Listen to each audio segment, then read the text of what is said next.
우리 가운데 역사하시는 능력대로 우리가 구하거나 생각하는 모든 것에 더 넘치도록 능히 하실 이에게 영광이 대대로 영원 무궁하기를 원하노라. 아멘. 하나님, 오늘 밤 종들의 기도를 들으시고 우리 가운데 역사하시는 주님의 능력을 따라 우리가 기도하거나 생각하는 모든 것에 더 넘치도록 응답하시는 이 밤이 되게 하여 주옵소서. 우리의 연약함을 주님이 아십니다.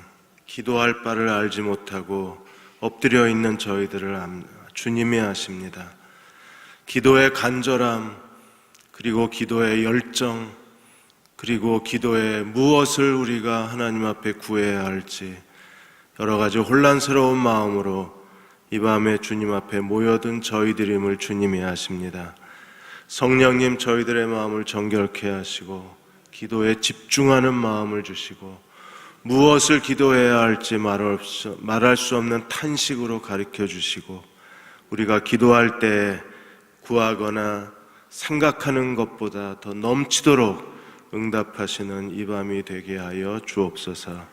예수님의 이름으로 간절히 기도하옵나이다. 아멘. 오늘 기도에 오신 여러분들 감사를 드립니다. 지금 성가대가 연합으로 1박 2일 리트릿 들어가 있어서요. 그래서 오늘 좀 자리가 비일 겁니다. 우리 옆에 계신 분하고 같이 인사 나누시겠습니다. 기도 중에 하나님의 뜻을 찾으시기 바랍니다. 인사하겠습니다.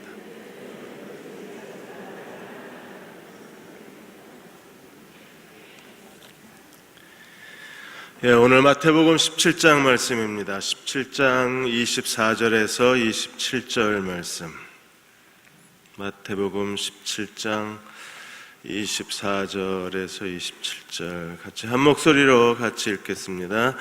가버나움에 이르니 반세계를 받는 자들이 베드로에게 나와 이르되 너희 선생은 반세계를 내지 아니하느냐 이르되 내신다 하고 집에 들어가니 예수께서 먼저 이르시되 시몬아 내 생각은 어떠하냐 세상 임금들이 누구에게 관세와 국세를 받느냐 자기 아들에게냐 타인에게냐 베드로가 이르되 타인에게니이다. 예수께서 이르시되 그렇다면 아들들은 세를 면하리라. 그러나 우리가 그들이 실족지 않게 하기 위하여 내가 바다에 가서 낚시를 던져 먼저 오르는 고기를 가져 입을 열면 돈 한 세겔을 얻을 것이니 가져다가 나와 너를 위하여 주라 하시니라. 아멘. 이번에 북한이 대남 포격 도발을 했는데 벌써 유언비어가 나돌기를 시작을 했습니다. 대한민국 국방부라는 그 문자 메시지가 오시면 바로 지워버리시기 바랍니다. 대한민국 국방부라는 이름으로 전쟁 임박 시 만 21세에서 23세에 전역한 남자는 뉴스에서 전쟁이 선포되는 걸 보면 즉시 생필품을 소지하고 국방부 홈피에 가서 장소를 확인하고 긴급히 소집하라 이런 문자가 나돌아다닙니다. 국방부에서 거짓말이라고 확인이 됐습니다. 강원도 철원부대가 공격을 당했다는 SNS 루머도 돌아다니는데 거짓말이랍니다. 기다리고 있는 것 같아요. 이 사람들은 그냥 무슨 일만 생기면 빠르게 이런 거짓된 루머를 만들어서 사람들을 현혹시키고 혼란스럽게 만듭니다.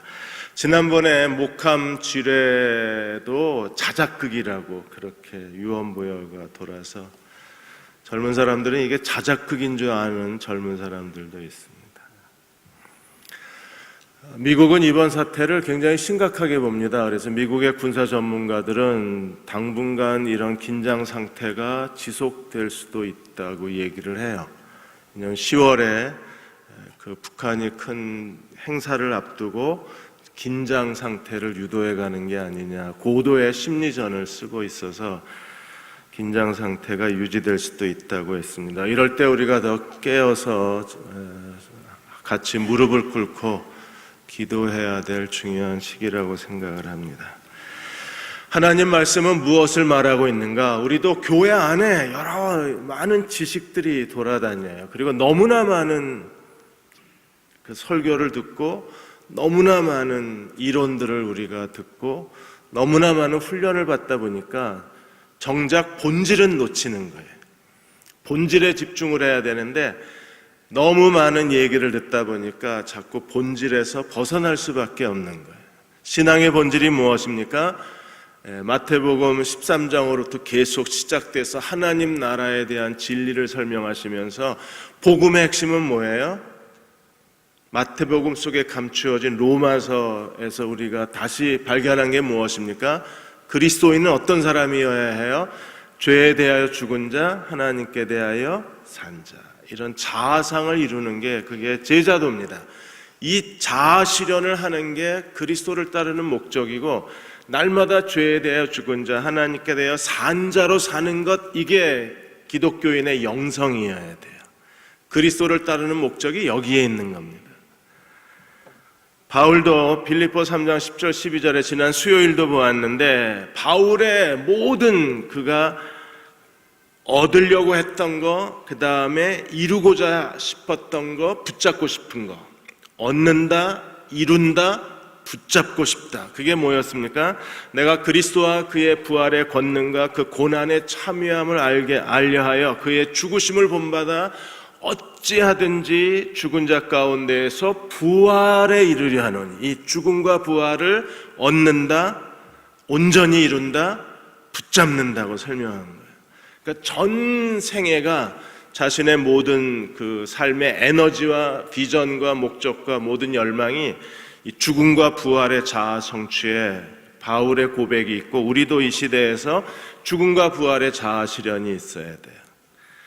죽음과 부활의 영성을 가진 사람들에 대해서 16장, 17장에서 우리가 지난 수요일 날 4가지를 보았습니다. 4가지 상징어. 첫째가 십자가였었어요. 십자가는 하나님이 우리에게 주신 소명, 우리가 하나님께 드리는 성화, 하나님께 대한 헌신을 상징한다 그랬습니다. 그래서 사람의 일과 하나님의 일을 구분할 줄 알아야 되고, 얻으려면 잃어야 된다. 잃고 얻는 법칙에 대해서, 하나님 나라 법칙에 대해서 우리가 유능해야 되고, 그리고 얻기 위해서 잃어버리는 사람들에게는 그냥 잃어버린 채로 있는 게 아니라 반드시 하나님께로부터의 보상이 있다는 것을 기억하라 그래서 하나님은 보상하시는 하나님이셨어요. 그래서 첫 번째 상징어는 십자가였습니다. 두 번째 상징어는 뭐였나요? 변화산. 예수님이 옷과 얼굴이 완전히 그 해처럼 빛나고 하얀 그 희게 빛나셨다고, 눈부시게 빛나셨다고 하셨는데, 이 그리스도께서 변화산에서 보여주신 모습이 언젠가 우리도 다 주님이 오시면 똑같이 변화가 된다 그랬어요. 그래서 절대로 미백 크림 바르지 말라고 제가 언젠가 희어지니까 제 이 얼굴도 언젠가는 눈부시게 희어질 날을 기다리고 있습니다. 변화산에서 베드로는요, 끈질기게 여기 살자 그러잖아요. 예루살렘에 가지 마라, 십자가로 가지 마라, 예수님 보고 죽지 마라, 여기서 살자 그럽니다. 그런데 하나님께서 뭐라고 말씀하셨어요? 너는 저의 말을 들으라. 내 사랑하는 아들이니 저의 말을 들으라. 그리고 세 번째 상징어가 엘리야였었습니다. 엘리야를 보고 나서 엘리야에 대한 질문을 하자 예수님이 뭐라고 그러셨어요? 이미 왔다. 그런데 사람들이 임의로 대하고 죽여버렸다. 그리고 엘리야를 죽인 것처럼 인자도 고난을 받고 죽임을 당할 것이라고 말씀을 하셨습니다. 그래서 엘리야 상징어에서는 하나님께 대하여 산 자들은 어떤 사람들인가요? 아직도 죄에 대하여 죽은 자, 하나님께 대하여 산 자의 그런 성숙함을 갖지 못한 사람들은 어떤 사람들이라고 했습니까? 2번 설명해야 알아듣는다 그랬어요. 제자들은 13장 그 하나님 나라 비유에서부터 꼭 한 번 더 설명을 해야 알아들었어요. 그나마 2번 설명해서 알아듣는 것도 얼마나 감사한 일인지 모릅니다. 네 번째 상징어는 겨자씨에 있다고 했습니다. 하나님께 대하여 산 자, 살아있는 사람, 하나님께 대하여 산 자들은 겨자씨 알만한 믿음, 그 작은 분량의 믿음, 하나님의 약속을 붙잡고 아브라함처럼 바랄 수 없는 중에 바라고 믿는 믿음, 자기 몸이 죽은 것 같음을 알고도 믿음이 약하여지지 않는 그 믿음. 그래서 오히려 사람들이 절망할 때 더 믿음이 견고해져서 하나님이 약속하신 그것을 능히 이루실 줄을 확신하는 사람들, 그들이 하나님께 대하여 산자들이라 그랬어요. 하나님께 대하여 산자의 네 번째 상징어는 겨자씨라 그랬습니다.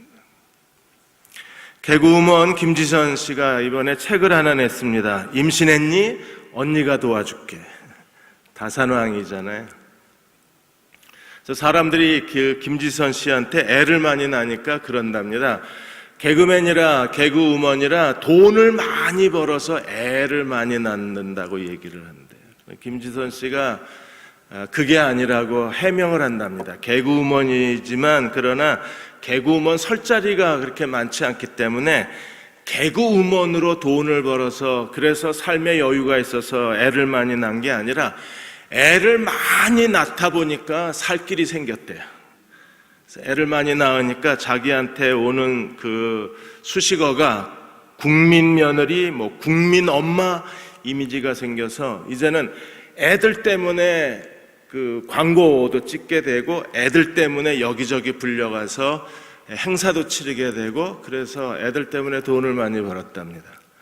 아주 신실한 크리스찬이죠, 김지선 씨가.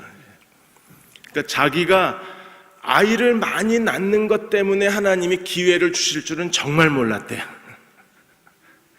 그냥 워낙 아이가 좋아서 그냥 하나님 주신 대로 낳았는데 자기가 개그우먼인데 개그로 성공한 게 아니라 애를 많이 낳아서 애 때문에 성공한 여자가 됐다 그러는 겁니다.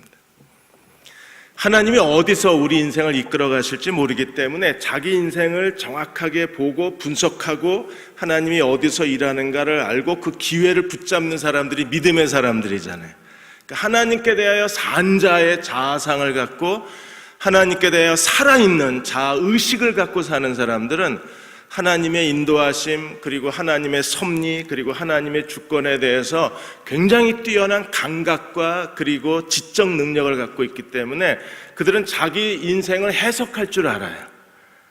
그리고 하나님이 어디서 일하고 계신가를 알아요. 그리고 그 기회를 자기 걸로 만들어내는 겁니다. 김지선 씨도 이번에 언니가 도와줄게 이 책을 가지고 자기를 위해서 이 책을 그 수입을 잡는 게 아니라 이 책의 모든 수익금은 미혼모 가정, 싱글맘, 싱글파파 이 사람들을 위해서 이 책의 수익금을 다 기부한다고 얘기를 해요. 그러니까 애 때문에 돈 벌 기회가 생기고 그러자 애 때문에 고통당하는 사람들에게 관심을 갖게 돼서 이 책의 수익금을 거기다 다 쓰는 거예요. 그러니까 이 김지선 씨는요, 삶의 키워드가 하나예요. 아이 때문에 길이 열리고 아이 때문에 돕고 이렇게 해서 하나씩 자기 인생을 만들어가는 거예요. 하나님께서 우리 모든 대응의 가족들에게 이런 성령께서 우리를 가르치시고 철저하게 깨닫게 해주셔서 그리스도와 함께 죄에 대하여 죽은 자 하나님께 대해 산자의 자아상을 갖고 성숙한 자아를 갖게 해주셔서 우리로 십자가, 변화산, 엘리야, 겨자씨로 이렇게 비유된 하나님께 대한 산자의 삶을 연출할 줄 아는 믿음의 종들이 되게 하시기를 주의 이름으로 축원합니다. 고난과 부활에 대해서 두 번째 예수님이 공식적으로 말씀하신 게 22절, 23절입니다. 갈릴리에 모일 때 예수께서 제자들에게 이르시되 인자가 장차 사람들의 손에 넘겨져 죽임을 당하고 제3일에 살아나리라 하시니 제자들이 매우 근심하니라. 17장만 해도 이게 벌써 두 번째죠. 17장 9절 12절에 주님께서 인자가 고난을 당하고 죽임을 당하고 부활하리라 한번 예언을 하셨어요. 엘리야 얘기하시면서. 그리고 다시 22절 23절에 죽임을 당하고 고난을 당하고 죽임을 당하고 제3일에 살아나리라 했는데 제자들이 근심을 했습니다. 못 알아듣는 겁니다. 누가복음 24장 44절 49절에서 예수께서 이 부분에 대해서 제자들에게 이렇게 말씀을 하셨어요. 또 이르시되 내가 너희와 함께 있을 때 너희에게 말한 바 곧 모세의 율법과 선지자의 글과 시편에 나를 가르쳐 기록된 모든 것이 이루어져야 하리라 한 말이 이것이다. 그러니까 모든 율법, 선지자, 시편 그리스도 메시아에 대해서 예언한 모든 예언이 이것인데, 그것이 뭐예요? 그리스도가 고난을 받고 제3일에 죽은 자 가운데서 살아날 것, 이것. 그래서 고난, 죽음, 부활의 이 부분입니다. 그런데 이걸 깨닫지를 못하는 거예요. 그래서 제자들에게 어떻게 했습니까? 한 말이 이것이라 하고 이에 그들의 마음을 열어 성경을 깨닫게 하고. 뭘 깨닫게 해요? 이같이 그리스도가 고난을 받고 제3일에 죽은 자 가운데서 살아날 것과 그리스도가 죽으시고 3일 만에 부활하시면 그 다음에 뭐가 이루어져야 되나? 또 그의 이름으로 죄사함을 받게 하는 회개가 예루살렘에서 시작하여 모든 족속에게 전파될 것이 기록되었으니 너희는 이 모든 일에 증인이라. 볼지어다 내가 내 아버지께서 약속하신 것을 너에게 보내리니 너희는 위로부터 능력으로 입히어질 때까지 이 성에 머물라. 핵심이 뭐예요?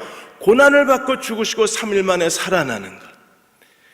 이 그리스도의 순환과 죽음과 부활을 통해서 우리가 이 땅에 전파해야 복음의 메시지는 무엇입니까? 죄 사함을 얻게 하는 회개가 예루살렘에서 땅끝까지 전파된다는. 그러므로 복음의 가장 핵심 진리가 고난과 죽음과 부활이기 때문에 이걸 깨달아야 우리는 이 땅에서 그리스도의 제자로 살 수 있고 주님을 따라갈 수 있는 거예요. 그런데 제자들은요, 듣고 근심을 했습니다. 다른 그 복음서에서는 뭐라고 그랬을까요? 누가복음 24장 11절에 보시면 사도들은 그들의 말이 허탄한 듯이 들려 믿지를 않았더래. 여자들이 무덤에 갔는데 거기서 천사를 만났습니다. 천사가 말하기를 이미 말씀하신 것처럼 살아났다고 말씀을 했는데도 여자들이 와서 예수님이 말씀하신 대로 죽으시고 다시 부활하셨다고 전하는데도 제자들의 반응은 어땠어요? 허탄한 듯이 들려 믿지를 않았다. 누가복음 24장 25절에서는요, 이르시되 엠마오로 가는 2명의 제자에게 주님이 찾아가셔서 뭐라고 말씀하셨습니까? 미련하고 선지자들이 말한 모든 것을 마음에 더디 믿는 자들이요. 마가복음 9장 32절에서는요, 제자들이 이 말씀을 깨닫지 못하고 묻기도 두려워했더라. 오늘 본문에는요, 예수님이 말씀하시자 제자들이 어떻게 했습니까? 매우 근심했더라. 이게 뭔지를 모르는 겁니다.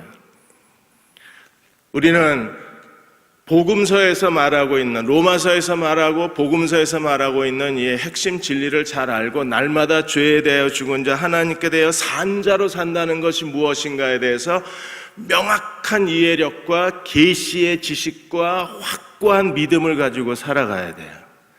그래야 우리가 이 땅에 살아가는 동안에 주님을 제대로 따라갈 수가 있는 겁니다. 한참 기다렸는데 언론이 그냥 대충 넘어갑니다.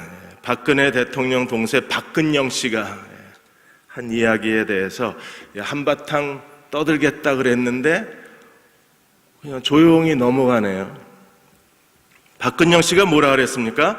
일본군 위안부 그리고 과거사 사죄에 대해서 한국이 왜 사과하라고 요구를 하느냐, 위안부 배상에 대해서 왜 한국이 남의 내정에 간섭을 하느냐, 이건 내정 간섭이라고 인터뷰를 했어요.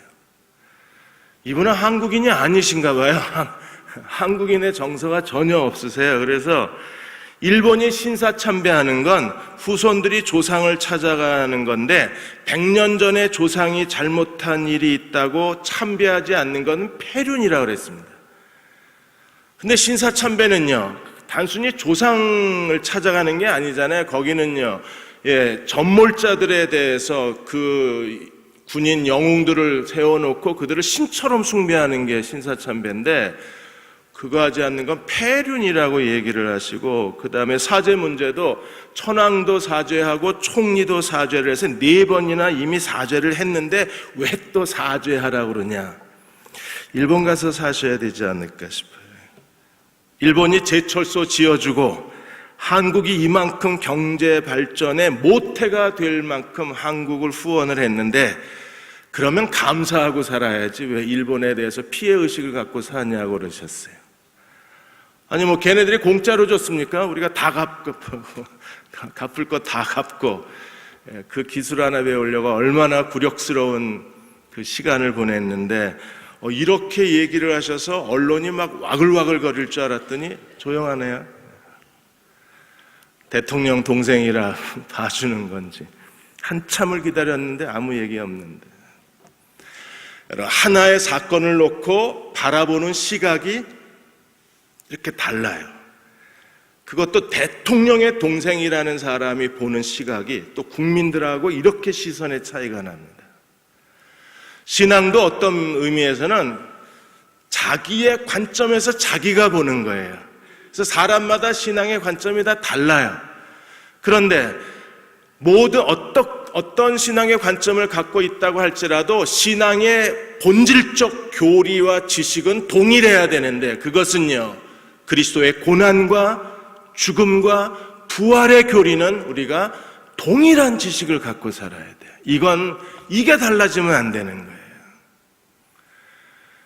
우리 모두의 마음속에 하나님이 그리스도를 아는 계시적 지식을 주셔서 우리로 하여금 죽음의 교리, 부활의 교리에 대한 아주 명확하고 깊이 있고 그리고 확고한 지식과 신앙의 체험과 그리고 영성을 가져서 자기 인생을 하나님께 대하여 산 자의 인생으로 이끌어가는 믿음의 종들로 세워주신다면, 하나님이 이 시대에 우리를 통해서 잃어버린 하나님의 영광을 되찾고, 잃어버린 교회의 거룩함을 되찾고, 잃어버린 그리스도인들의 개인의 삶 속에서 하나님의 거룩한 뜻을 우리가 다시 되찾아낼 수 있을 거예요. 4가지 중요한 상징어가 있었습니다. 십자가, 변화산, 엘리야, 겨자씨. 그리고 이 마지막 상징어 5번째가 오늘 읽은 24절에 27절까지 성전세라는 것. 당시의 모든 유대인들은요, 성전세를 하나님께 바쳤습니다. 그래서 24절에 반세계를 받는다 그랬습니다. 출애굽기 30장에 보시면 하나님께서 이스라엘 백성이 출애굽한 다음에 인구를 계수하고 모든 남자들, 20세 이상의 남자들은 하나님 앞에 반세겔의 성전세를 바치라 그래서 생명의 속전. 이거 왜 바쳐요? 출애굽할 때 이스라엘 모든 장자들이 다 죽었는데 이스라엘 백성들은 살았어요. 애굽의 모든 장자들은 죽었는데 이스라엘 백성은 살았어요. 어린 양이 대신 죽고 이스라엘 백성은 살은 겁니다. 그래서 하나님이 죽어야 될 이스라엘 백성들을 살려주시고 대신에 생명의 속전을 바치라고 말씀을 하신 건데, 이 생명의 속전이 성전세로 쓰이는 겁니다. 예수께서 십자가에 죽으시고 부활하셨을 때 우리에게도 동일한 일이 일어났잖아요. 우리는 어떤 사람들이었나요? 고린도전서 6장 19절 20절에 너희는 값을 주고 샀다 그랬어요. 그러므로 그리스도가 우리의 생명의 속전이 되셔서 우리가 핏값을 주고 사신바 되었기 때문에 이 성전세는 내가 누구인가에 대한 자아의식을 얘기하는 거예요. 성전세는 왜 성전세를 바쳐야 되느냐? 출애굽 때 하나님이 너희를 살려주셨다. 그러므로 너희는 하나님의 것이다. 너희가 하나님의 것이라는 생명의 속전을 하나님의 성전에 바쳐서 거기서 성전에서 필요한 모든 일에 기금으로 쓰고 성전에 필요한 모든 제사에 이 돈을 쓰게 만든 거예요. 그러므로 하나님께 대한 산 자는 어떤 사람들인가? 철저하게 하나님에 대한, 하나님의 주권에 대한 소유의식이, 소유권이 하나님께 있는 사람들입니다. 그래서 나는 더 이상 내 것이 아니라 하나님의 것을 고백하고 사는 사람들이에요. 내 거라고 생각을 하니까 우리는 모든 일에 짜증이 나고 서운하고 염려가 되고 미래가 불안하고, 그리고 자기가 하는 일에 대해서 자꾸 사람들의 눈치를 보게 되는 거예요. 그런데 내 인생이 더 이상 내 것이 아니라 하나님의 소유라는 확신만 가질 수만 있으면 우리는 더 이상 염려하거나 실망하거나 그리고 어떤 불안한 감정이나 염려에 휩싸이지 않고 우리는 하나님 앞에서 그 자리에 서서 하나님을 기다릴 수 있을 거예요. 어느 한 분이 전화로 저하고 상담을 하셨는데 아들 문제 때문에 정말 힘들어 하시더라고요. 그래서 나중에는 이런저런 얘기를 한참 하시다가 내가 아들을 위해서 뭘 해야 되느냐고 물으셨어요. 뭔가 아들을 위해서 해야 될 것 같은데 내가 아들을 위해서 뭘 했으면 좋겠느냐고. 그래서 제가 그분한테 그랬습니다. 그 아들이 내 아들이 아니라 하나님의 아들이라고 생각하십시오. 내 것이 아니라 하나님의 것이라고 생각하시면 좋겠다고. 그러면 하나님이 책임지지 않겠느냐고. 지금 엄마가 책임지려고 그러니까 애가 하는 행동마다 마음이 안 드는 거예요. 그리고 일일이 엄마가 그걸 다 예민하게 반응을 해요. 그러니까 그분 정신병원 안 가시는 게 참 하나님의 은혜더라고요. 야, 저렇게 매사에 오늘 애 표정이 안 좋았대. 나는 못 봤으니까 뭐 어떻게 뭐라 그럴 수는 없는데 엄마한테 뭐라 그랬네? 아니래. 근데 어떻게 안 좋은 걸 아냐고. 그냥 나는 보면 안 돼. 엄마잖니. 그냥 표정까지 읽고 있는 거예요. 애 표정까지 읽으면서 그 아이에 대해서 전전긍긍을 하니까 그게 사는 게 너무 고통스러울 것 같더라고요. 어떤 때는 가슴이 터져나갈 것 같아. 정말 저러시다가 가슴이 터져나가겠더라고요. 왜 그렇게 됩니까? 내 거라고 생각을 해서 그래. 내 거. 쟤는 내 거. 남편은 아예 벌써 갖다 버렸고 내가 살아가는 이유는 얘야. 얘 때문에 내가 살고 얘가 내 희망이고 이 아이가 나의 전부고 이 아이가 내가 살아가야 할 이유예요. 그러니까 거기에 모든 걸 다 거기에 쏟고 있는 겁니다. 제 말에 충격을 받으셨는지 한참 대답을 안 하시더니 네 이러고 끊으셨는데 싫으신 것 같아요. 내 거지 얘가 왜 하나님 거냐고. 하나님 거라고 우리가 인정할 수만 있으면 내가 놔도 되잖아요. 누가 책임지세요? 그렇게 믿기는 하십니까? 이게 안 되는 거예요. 왜? 이게 마지막 5번째 상징어 성전세가 이미지가 안 잡히는 겁니다. 자기 인생에 대해서도 마찬가지예요. 여러분이 그렇게 매달려 있다고 해결될 수 있는 문제라면 우리가 얼마든지 그야말로 항상 염려하자, 쉬지 말고 염려하자, 범사에 염려하자, 이는 너희를 향한 하나님의 뜻이니라 이렇게 하고 사셔도 돼요. 그런데 염려한다고 해결될 수 있는 게 아니죠. 그런데도 우리는 끈질기게 자기를 매달고 질질질질 끌려가면서 염려의 그 끈을 놓지를 못하는 거예요. 왜 그렇습니까? 내 거야. 내가 내 거라 그래요. 그런데 만일에 성전세를 바친 사람이면 예수님이 성전세 바칠 이유가 있어요? 없어요. 베드로하고 질문하셨잖아요. 야, 세상 임금이 국세와 관세를 누구에게 받냐? 백성들에게, 자식들에게 받을까? 안 받습니다. 백성들에게 받습니다. 그런데 예수님은 지금 아들이시잖아요. 내셔야 될 이유가 없는데 주님께서 선을 이루기 위해서 실족지 않게 하기 위해서 성전세를 내셨습니다. 오늘 우리도 하나님 앞에 성전세를 드려야 합니다. 그것은요, 자기의 생명에 속전을 드리는 거예요. 그것은요, 나는 더 이상 내 것이 아니라 하나님의 것이라는 고백입니다. 그래서 제일 먼저 속전에서 해야 될 일이 뭐예요? 하나님의 소유권을 인정하는 겁니다. 고린도후서 6장 19절에 있는 것처럼 너희 몸은 너희가 하나님께로부터 받은 바 너희 가운데 계신 성령의 전인 줄 알지 못하느냐? 너희는 너희 자신의 것이 아니라 값으로 산 것이 되었으니 그러즉 너희 몸으로 하나님께 영광을 돌리라. 너는 네 것이 아니라 값 주고 샀다. 하나님의 거다. 그 하나님의 소유된 너는 하나님의 성전이다. 그래서 생명의 속전이 성전세가 되는 거예요. 이 구약시대의 예표가 그대로 예수 그리스도와 성령을 통해서 그리고 하나님의 성전의 개념을 통해서 그대로 완성이 되는 겁니다. 나는 내 것이 아니라 하나님께서 우리를 값주고 사신 바 되었다는 하나님의 소유권을 인정하는 사람들은 모든 일에 내 삶의 주인은 누구세요? 하나님이십니다. 그러므로 그분께 충성을 다하고 주인 대신 그리스도에게 헌신하는데 우리는 온 힘을 다 기울이고 그리스도가 내 인생의 주인이시라면 다 책임지시겠죠. 주인인데 그분이 다 한 사람 한 사람 핏값 주고 사신 자기 백성을 돌보시고 핏값 주고 사신 우리를 책임져 주시고 핏값 주고 사신 여러분의 아들, 딸들도 그분이 다 책임져 주실 것을 믿는 믿음을 우리가 가져야 돼요.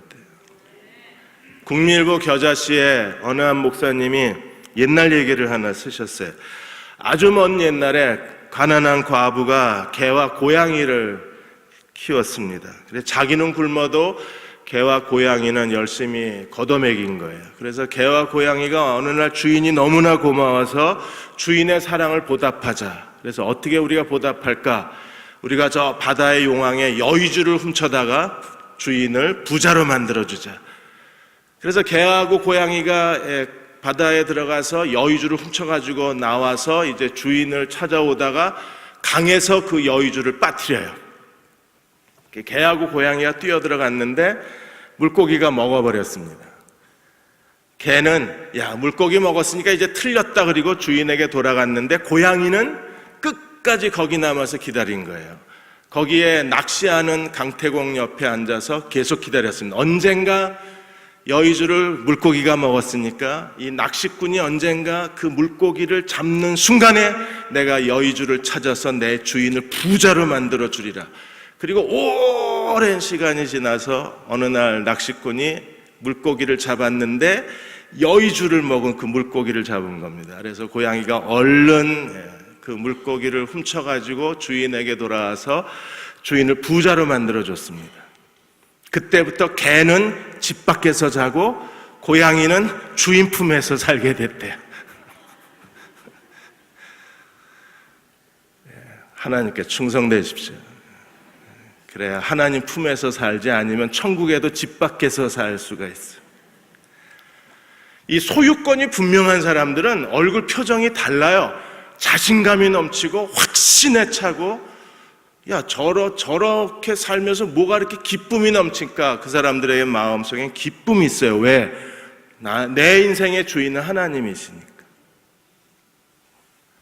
이럴 때 빨리 웃어야지 안 웃으면요 소유권이 없는 사람이 돼요. 두 번째로 하나님의 성전세이기 때문에 그래서 에베소 2장 20절 22절에 하나님의 성전에 대한 분명한 자아의식을 갖고 사는 사람들이 성전세를 바친 사람들입니다.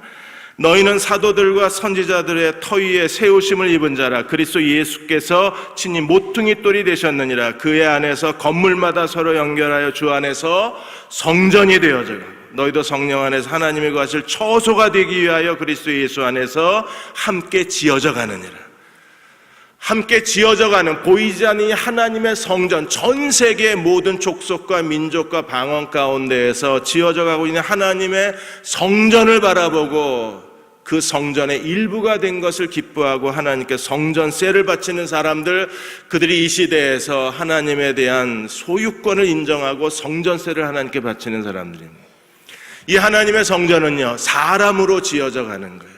그래서 하나님의 성전세를 바친 사람들의 공통적인 삶의 열망은 뭐냐 하면 사람들에게 실망하려고 하지 않아요. 마태복음 18장은 이제 사람에 대한 걸 다룹니다.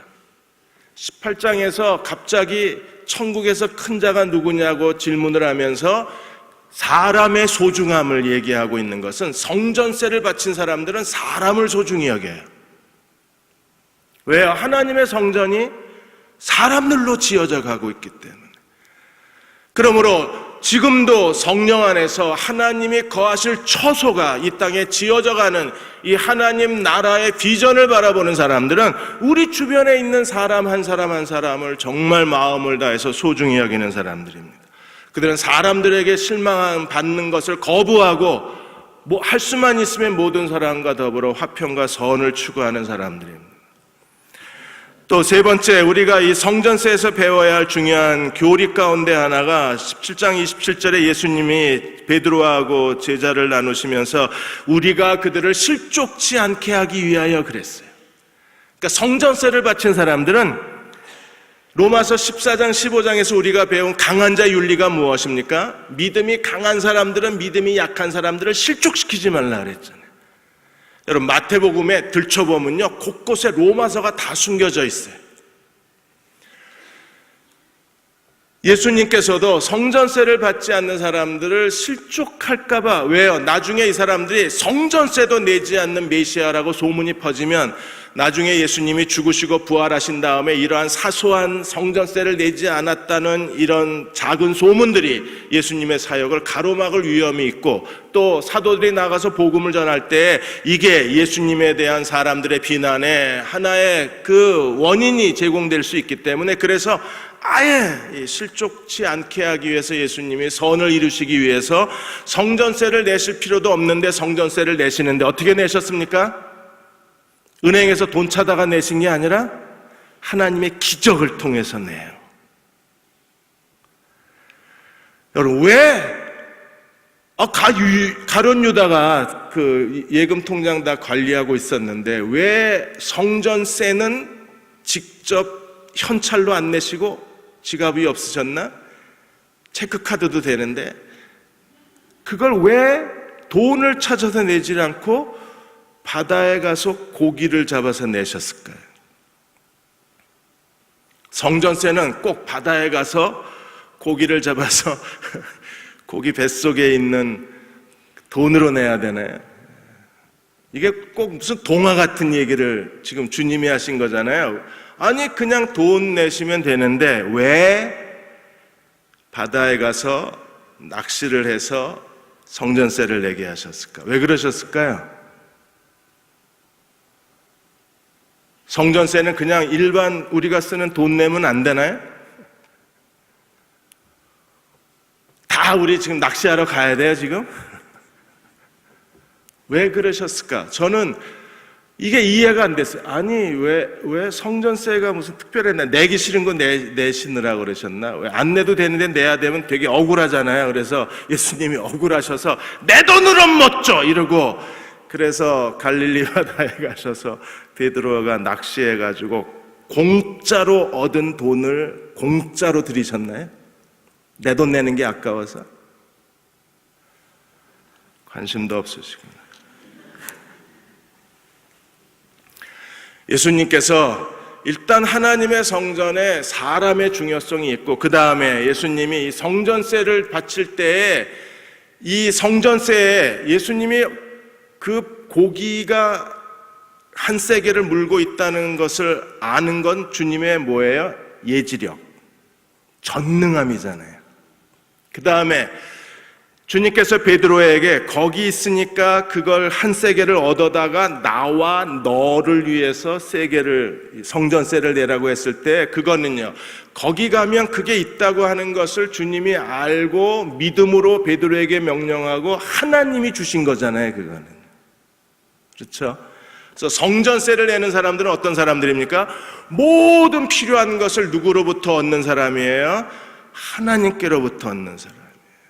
그러니까 주님은 다 알고 계신 거예요. 지금 가서 낚시를 하면 제일 먼저 낚시 먹이, 미끼를 무는 고기가 그 입속에 한 세겔을 갖고 있다는 걸 다 알고 베드로에게 명령하시고, 주님이 말씀하시고 주님이 말씀하신 대로 주신 한 세겔을 베드로와 주님을 위한 성전세를 바친 거예요.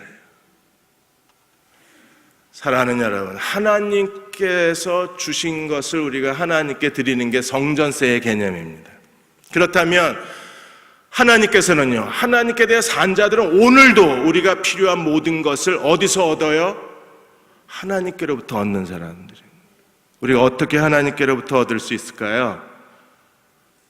그래서 오늘 이 밤에 오신 거 아닙니까? 제이시 페니가 1920년대, 페니에게는 벌써 한 두세 번 해드린 것 같은데, 주식시장이 망가지면서 재산의 대부분을 다 잃어버립니다. 그리고 너무 고민을 많이 하고 스트레스를 많이 받아서 페니가 나중에 육체적으로 크게 병들어서 병원에 입원하게 돼요. 그런데 아무리 치료를 해도 병이 계속 악화가 되는 겁니다. 그리고 어느 날 페니 스스로가 자기가 이대로 있다가 그냥 죽는 거구나 하는 자포자기 상태에 빠지게 됩니다. 어느 날 너무 누워있는 게 지루해서 병원 복도를 이렇게 지나가는데 복도 어디선가 찬송소리가 들려요. 주 너를 지키리, 아무 때나 어디서나 주 너를 지키리 늘 지켜주시리 찬송가를 듣는 순간에 갑자기 페니의 마음속에 죽어있던 신앙이 깨어나기를 시작을 합니다. 한참 멍하니 서서 그 찬송이 끝날 때까지 찬송을 듣고 있다가 마음속에 믿음의 불꽃이 다시 일어나기를 시작한 거예요. 그래서 간호사한테 여기 채플이 어디 있느냐고 물어보고 예배실로 뛰어가서 성경을 펴고 성경을 읽으면서 울기를 시작을 합니다. 기도하다, 성경 읽다, 울다, 기도하다, 그렇게 완전히 다 영혼이 회복이 되자 이제는 죽음밖에는 자기에게 남은 게 없다고 생각했던 페니가 점점 육체적으로도 회복이 되기를 시작을 했어요. 그렇게 완전히 일생의 전환점을 그 찬송가에서 찾아요. 우리가 마음을 다해서 찬송을 불러야 될 이유가 여기에 있습니다. 그리고 페니는 다시 일어나서 미국의 비즈니스 가운데 가장 성공적인 비즈니스맨 중에 한 사람이 되고, 그리고 미국의 기독교 역사에서 가장 크게 헌신한 사람 중에 한 사람이 되었어요. 페니가 이런 말을 합니다. 내가 하나님께 드린 건 하나님이 내게 주신 걸로 드렸습니다. 이게 물고기 입속에 들어있던 한 세겔. 우리도 그렇게 살고 싶은 거예요. 물고기 입속에 들어있는 한 세겔을 가지고 내가 하나님께 내 성전세를 바치고 싶은 거예요. 오늘 밤 하나님 우리의 기도에 응답하셔서 하나님께서 그 물고기를 통해서 우리에게 주신 걸 가지고 하나님 앞에 성전세를 바치는, 내 것만이 아니라 내 것까지. 그리고 성전세를 바치는 이유가 성전세를 받는 사람들을 실족지 않게 하기 위해서, 하나님의 선을 이루기 위해서 주님이 바치셨던 것처럼, 사랑하는 여러분, 믿음으로 오늘 밤 기도하셔서 하나님이 우리에게 필요한 것을 하나님이 공급하게 해주시고, 하나님이 공급하신 걸 가지고 성전세를 바친다면 하나님 우리를 통해서 더 영광을 받아주실 수 있을 거예요. 오늘 밤 그런 믿음으로 기도하시는 밤이 되시기를 주의 이름으로 축원합니다. 같이 기도하겠습니다.